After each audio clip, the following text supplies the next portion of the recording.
아멘. 시편 78편을 읽었습니다. 78편 지난주 금요일 새벽 기도회 때부터 계속 읽어갔던 그런 본문입니다. 시편에서는 두 번째로 긴 시편입니다. 72절까지 있는 시편이지요. 그러면 왜 이렇게 길게 이 시를 기록했을까? 이 시는 이스라엘의 불순종의 역사를 아주 길게 다시 돌아보며 후손에게 분명히 말해줍니다. 조상들의 불순종을 담지 마라. 하나님 앞에 바로 서서 순종하며 살아라. 이걸 알려주기 위해서 긴 시편을 기록한 겁니다.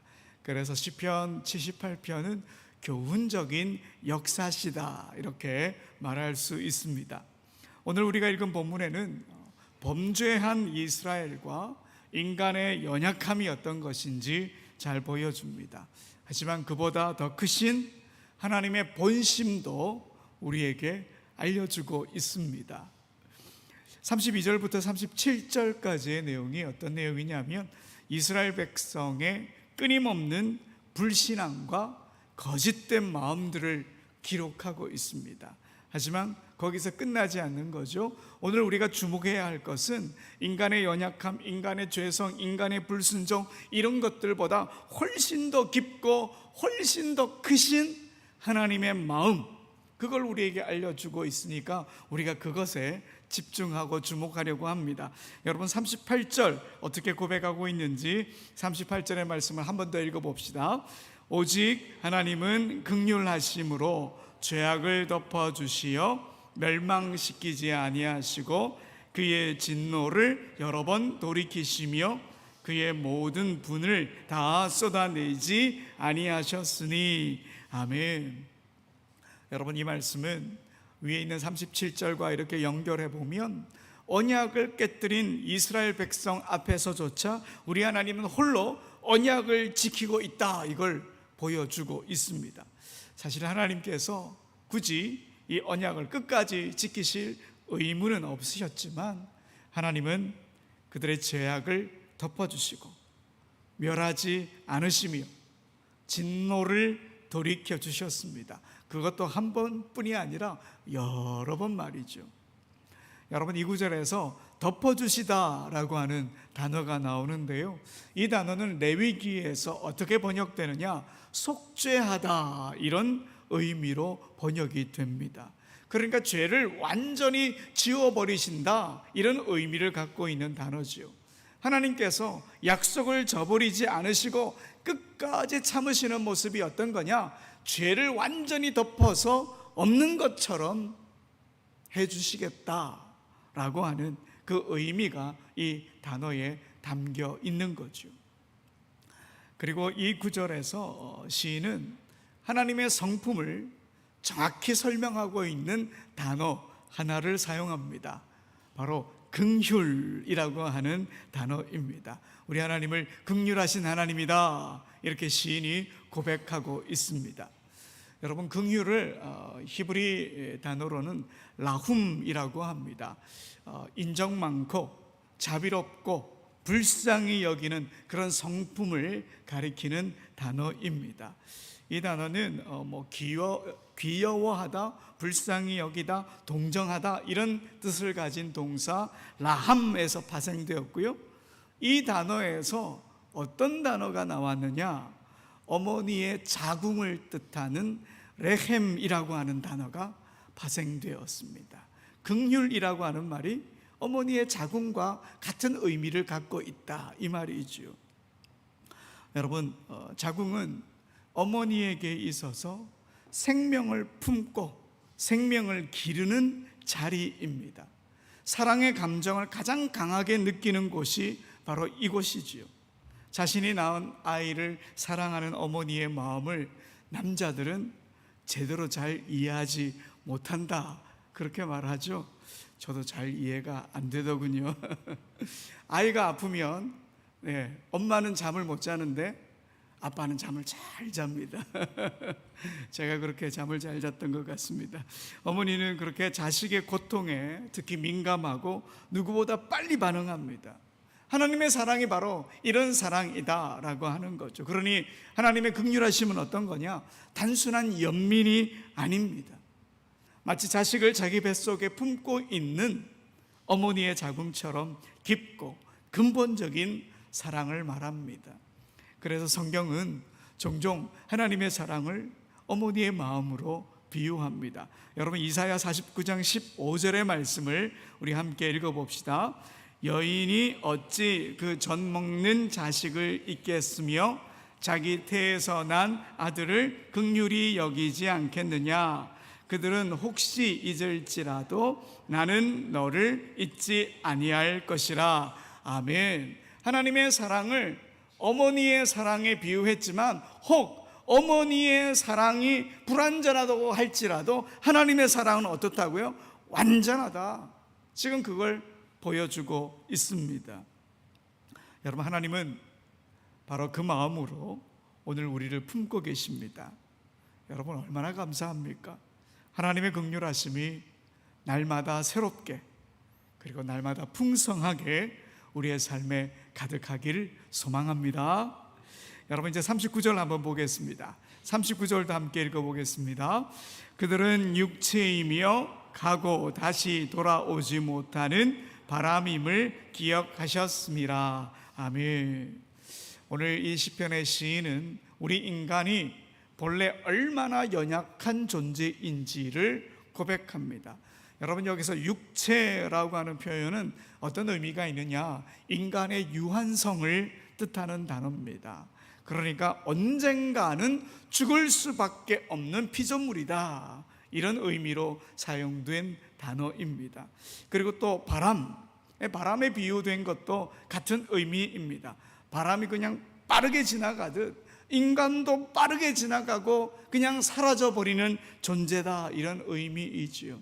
어느 날 바람처럼 사라지고 다시 돌아올 수 없는 그런 유한한 존재가 인간이다, 이렇게 말합니다.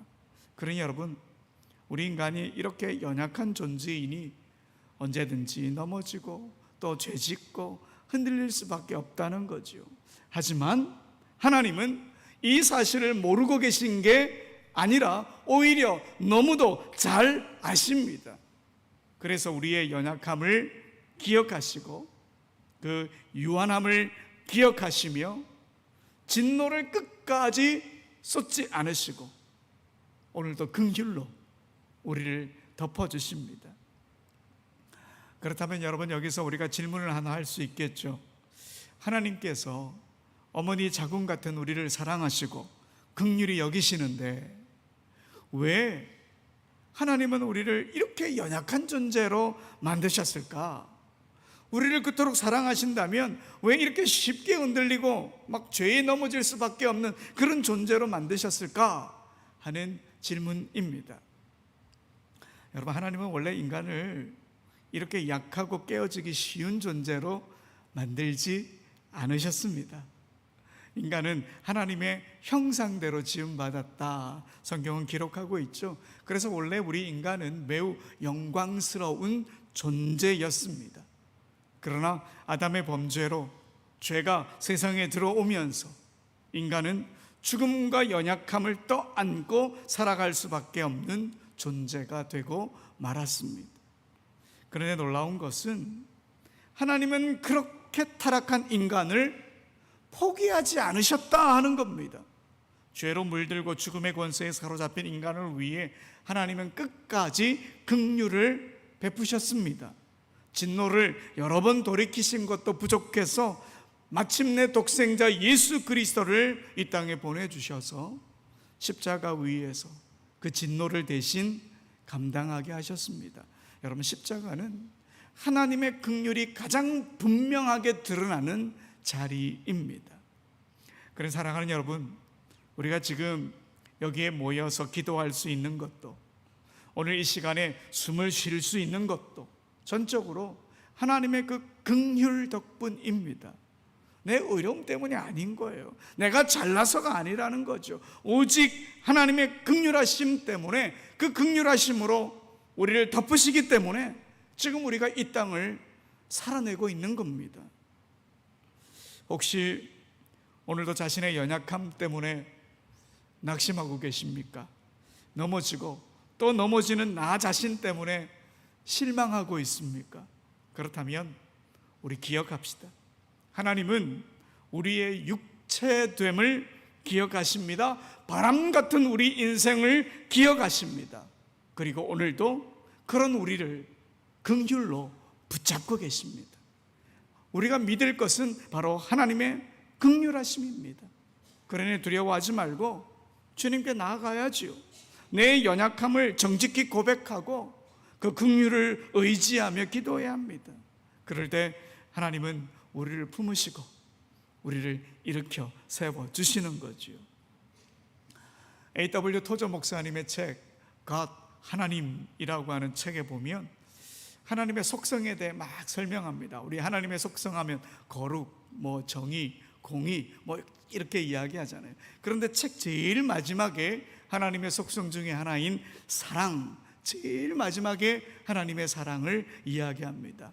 그러면서 그 사랑에 대해서 이 책은 이렇게 말합니다. 하나님은 사랑이시다라는 말 속에는 하나님 안에 모든 사랑이 있으므로 모든 사랑은 하나님으로부터 나온다라는 뜻이 담겨 있다. 그리고 다시 이 말 속에는 하나님의 사랑이 하나님의 다른 모든 속성들에 지배적 영향을 끼치기 때문에 하나님은 모든 것을 사랑 가운데 행하신다라는 뜻이 담겨 있다. 사랑은 하나님의 본질적 존재의 속속들이 퍼져 있기 때문에 하나님의 모든 역사에 지배적 영향을 끼친다.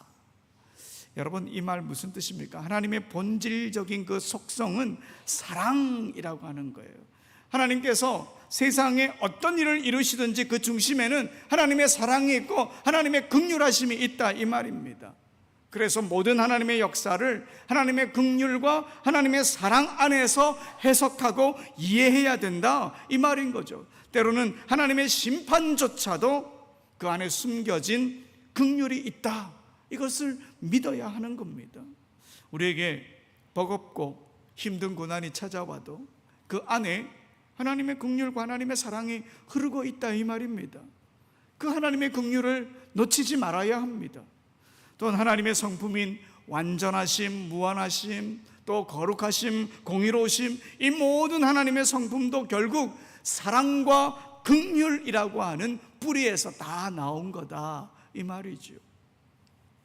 저는 하나님의 긍휼과 사랑을 가장 잘 이해했던 신앙의 선조로 아브라함을 꼽고 싶습니다.